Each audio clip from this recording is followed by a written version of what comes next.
A day in a life ng isang mother of two lovely daughters na Tagaluhog. Morning edition! Good morning, Mars. Dahil linggo ngayon, magsisimba tayo. Kaya sa mga oras na tumaga kami nag-prepare. At ayan, nakarating na kami ng simbahan.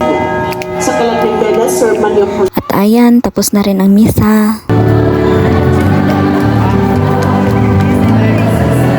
After namin sa simbahan, dumiretso kami ng Carmen dahil may bibilhin kami sa Molly Molly. May project sa Tiana at dito namin bibilihin.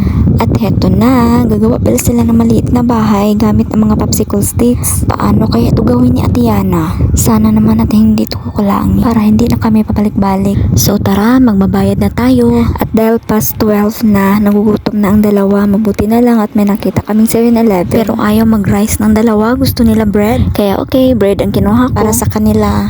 O ano, gutom? Happy na? Pero ako talagang hinahanap ko rice. Kasi di ako nag-almusal kanina, kaya gutom na rin ako. Nako, ang dalawa hindi nakatiis. Naglaway daw sila sa rice ko. Sabi ko sa inyo mag-rice kayo, ayaw nyo. Pagkatapos nila kumain ng bread, nag-ice cream na naman sila. Pagkatapos namin sa mole-mole, umuwi kami ng Bilar at doon kami na malengke. Public Market.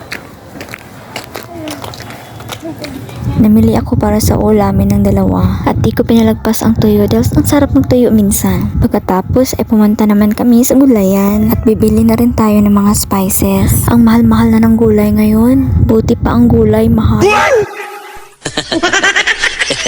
Pagkatapos ay namili na rin tayo ng mga snacks ng dalawa para sa baon nila. Pagka-uwi namin ng bahay mga Mars, sinampay ko kaagad ang mga nilabahan ko kanina umaga na di ko na isampay. At hanggang dito lang mga Mars, maraming salamat sa panonood. Till next video, bye!